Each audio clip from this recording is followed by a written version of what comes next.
How's it going, guys? Welcome back to Blake Check. If you're new to the channel, my name is Blake. It's nice to meet you. And if you've been around for a while, you'll probably notice that I haven't uploaded a video in a very long time. I sincerely apologize for that, but I thought what better way to get back into it than with a quick walk around of the Rivian R1S, this beautiful electric SUV sitting behind me. As you guys know, we already have an electric SUV, the Volkswagen ID.4, but we're kind of taking a look at some three-row electric SUV options to potentially replace the Volkswagen in the future. So today we're just going to be doing a quick overview of the Rivian R1S, looking at it from a parent's perspective, specifically at practicality, to see if it fits in with our lifestyle and potentially your lifestyle as well. If you clicked on this video, then you're probably also interested in the Rivian R1S. And then after that, I'm going to do a demo with the Lectron Vortex adapter that allows you to charge not only Rivians, but also Fords and Chevys, and I think soon Nissans on the Tesla Supercharger network. So stay tuned for that if that's something that you're interested in. But I think I've talked enough. Let's take a look at the car.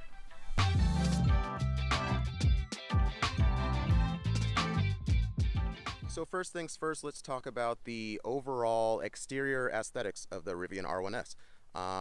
Looks are subjective, so let me just say, take everything that I say next with a grain of salt. These are just my opinions. I think this car looks great. It kind of has a rugged but also still cute appearance. I think it has a lot of presence on the road. I really like the headlights. A lot of people don't like the headlights on this car for some reason. They think it looks like a pig's nose, which I get, but it's kind of a signature look for the Rivian R1S for one. I think light bars or like the lighting on the front of a car kind of is distinctive to every automaker, and Rivian has done an excellent job establishing that for their brand as kind of like their adventure vehicle. Just throw the whole family, everybody in the car and just go. That's kind of like the vibe that I get from Rivian. You can take it camping, you can take it to the mall. It's kind of just like a do everything, go anywhere type of car. Right now it's in its lowest suspension setting, so it's kind of perfect for the highway, helps improve aerodynamics, but if you want to stand up a little higher, you can adjust the suspension from the center screen in the car, which I'll show you guys in just a bit. But let's move over to the back of the car so you guys can see what it looks like. By now you guys have probably already seen the Rivian R1S on the road. They're everywhere, so I won't spend too much more time out here. Next I'm going to go ahead and jump inside. I'm going to start with the second row because that's where the action is. If you are a family, this is where you're going to load in your kids. This is where you're going to have passengers climb into the third row. So you kind of want to make sure that the load floor is easy to step over, for one, for kids to jump into the car, and also that the bench seat is kind of at a waist height for most people, so that you can easily transition your kids into a car seat and take them out. And so I think the Rivian R1S, especially in this lowest suspension setting, very easily accommodates for all of that stuff. While we're back here, just want to point out that we do have that center screen there so that rear passengers can, I think, control things like the AC and possibly also audio. Looks like we also have some USB-C ports down there so that rear seat passengers can charge their devices on the road. In general, the materials and fit and finish of the Rivian R1S, very nice, very plush, lots of really cool details, like you guys can see the Rivian logo just under the headrest there. Nice little accents all over the place. Whenever you buy your Rivian brand new from the factory, of course you can spec all these details out however you like. Everything from the seat color to kind of the door trim, all that stuff. I'll have a link in the description below if you want to go to the configurator on Rivian's website and do that for yourself. But I'm going to move over to the other side so we can take a quick look at the anchor situation for car seats. I already, to be honest with you guys, tested the second row for the anchors and such, and when I tried it, I could fit 2, possibly 3 car seats in this second row. And that's saying something. Not all SUVs allow for that. So I'm going to move over so you guys can see exactly what the anchors look like. I'm going to open up the second row here. As you can see, we've got the markers for the anchors under here so that you can easily find those as you're fishing around to hook in your car seats. There are no lower anchors for a car seat in the middle seat, but there is a rear one, so you could certainly use the rear anchor on your car seat and use the seat belt to thread through for some lower support and security as well. So yeah, it would be a tight squeeze if you were to try to put 3 car seats in the second row. Again, there is that rear anchor that I was just talking about. There's the one on the back of the middle seat for the second row as well. So Potentially room for 5 car seats. The operation to get into the back row, super simple. We just have this one button press, and that throws the entire row all the way forward and gives you plenty of room to step up into the 3rd row. While we're in here, just taking a look at that massive sunroof that you get with the Rivian R1S. Looks like the 3rd row gets their own little mini sunroof back there. But it just makes the cabin feel very open and airy. That combined with like this off-white leatherette material that this car's been optioned with, I think kind of just make the interior just like a really nice, luxurious place to stay. It just feels very modern and new. And I think maybe even this like lighter color might hide spit up stains, all that stuff a little bit better than a darker material might. So something to keep in mind as you're configuring your Rivian R1S. I think I'm going to go ahead and jump in the back seat. You guys want to listen to me just grunt and groan while I climb back there? I was going to turn off the camera, but let me just make my dad noises and you guys can come along for the ride. As you guys can see, though, it's pretty easy to lift up the 3rd row seat from the rear doors, so that wasn't too hard for me. Again, ignore the dad noises as I climb back here. Ugh. All right, so now that I'm sitting here in the 3rd row, I'll be honest with you guys, not a ton of legroom for the 3rd row passengers, and that's to be expected. Really, the 3rd row in just about any car, with a few exceptions, is only going to be a place for kids to spend time. I am 6'4", 250 pounds. I lift weights, so, I'm huge, very jacked. As you guys know, you've seen my videos. So maybe if you're a smaller person, you might be able to fit back here. But certainly, this is a place for smaller kids, smaller adults to spend time.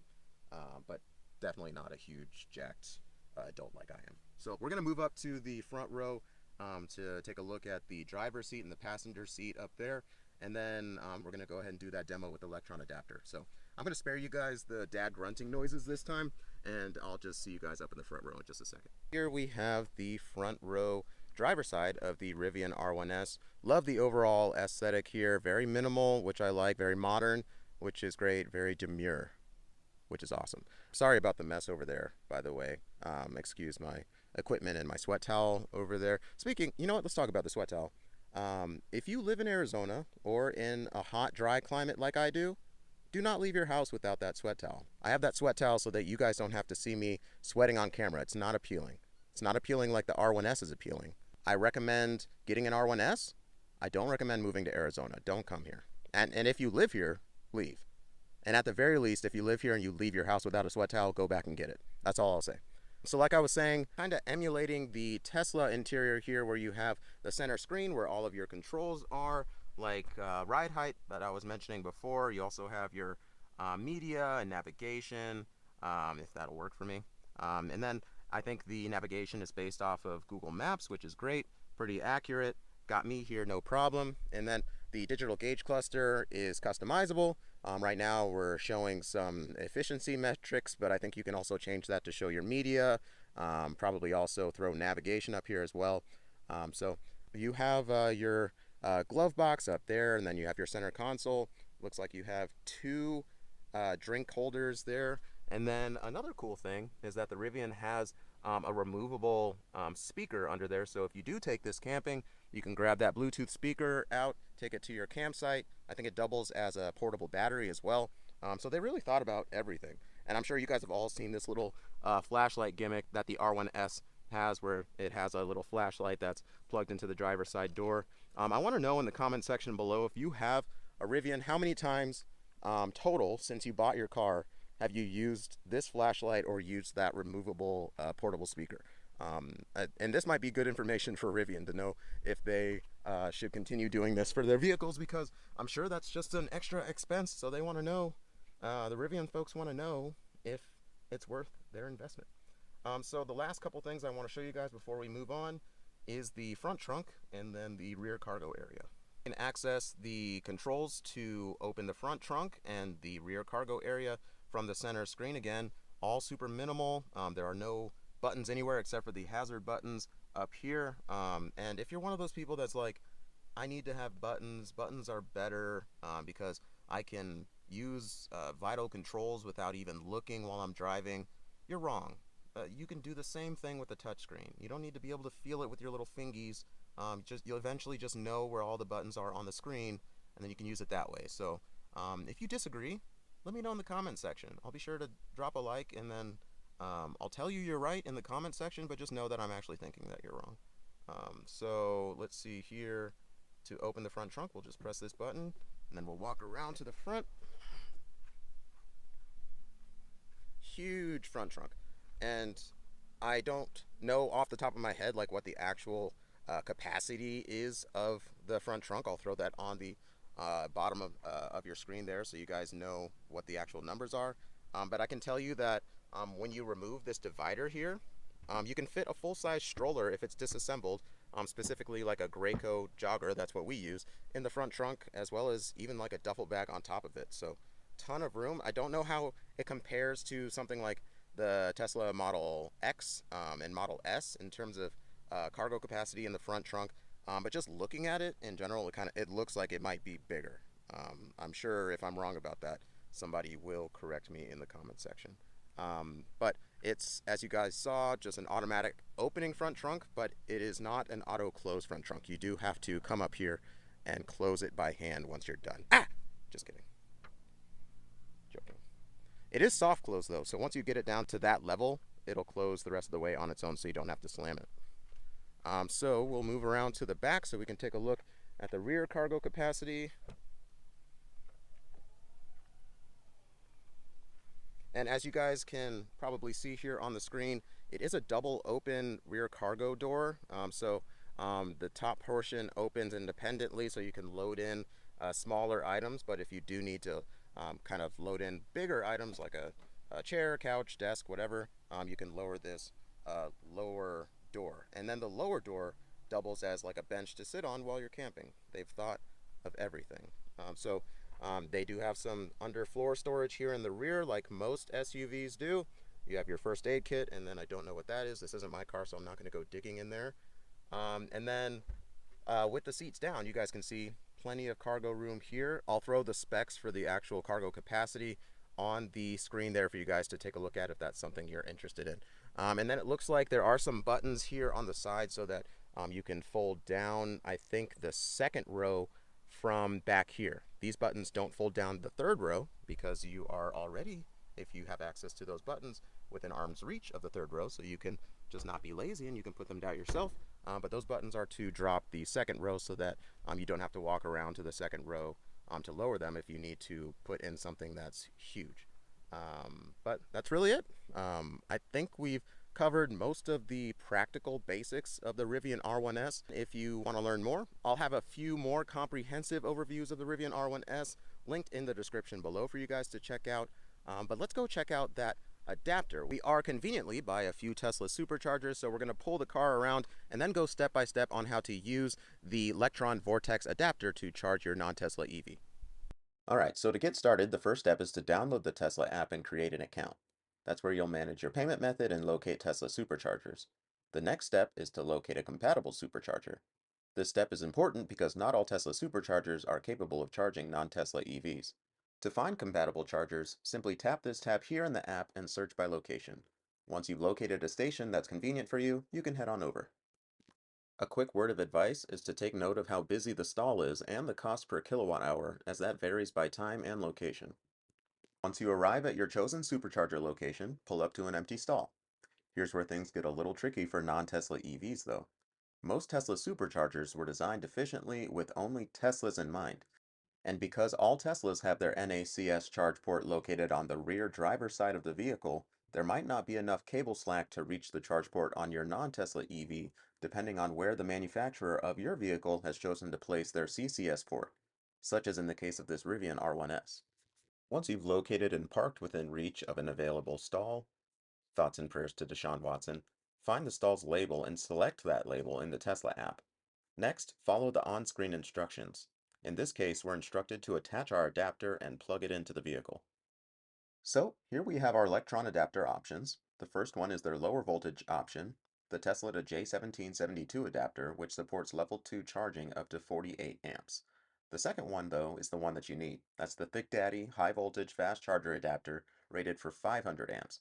This is the one you'll need to charge your non-Tesla EV at Tesla Superchargers. As you may know, Tesla has begun slowly rolling out supercharger access to automakers who have pledged to adopt their North American charging standard. I view this as a big win and a big step forward towards a sustainable future. With that said, these early days of adoption come with some growing pains, namely the inconsistency of some non-Tesla EV charge port locations. This station wasn't busy while I was filming, but as you can imagine, taking up two charge stalls to charge one vehicle is not ideal. Fortunately, many of Tesla's newer stations account for this by adding slightly longer charge cables and by adjusting the position of the stalls. And hopefully, as other automakers adopt NACS, they'll be more conscious of this and choose to locate their charge ports in a more convenient spot. In the meantime, and especially if you already have a non-Tesla EV, this adapter is an absolute necessity, especially if you plan on doing any sort of road tripping in your EV. For 200 bucks, you instantly have access to over 15,000 additional fast chargers. And I'll do you one better. I'll even throw in a discount code in the description below to save you a little more money on this one. In my experience, Lectron's products are proven, durable, and reliable. I personally purchased their low voltage option that I showed you a moment ago over a year ago and have been using it with no issues ever since. I bought it with my own money because I knew it was a good product, and I'm confident my experience will be the same or better with this new one. Highly recommend. Now, once you're done charging, simply tap the button at the bottom of your screen on your phone in the Tesla app to stop and follow the on-screen instructions to disconnect the charge cable and detach your adapter. The Tesla app will then provide you with a summary of the energy dispensed and the costs associated, but that's really all there is to it. All right, you guys, that's going to do it for my quick overview of the Rivian R1S and my demo with the Lectron Vortex adapter. If you're interested in that adapter, it'll be linked in the description below along with the discount code to save you guys a little bit of money. But as always, thanks for tuning in. And if you haven't already, please consider subscribing to the channel. We just crossed over 3,000 subscribers. I can't thank you guys enough, especially since I took a little bit of a break there. Thanks for sticking with me. But that's all for today. Thanks for watching. This has been Blake Check. That's a wrap.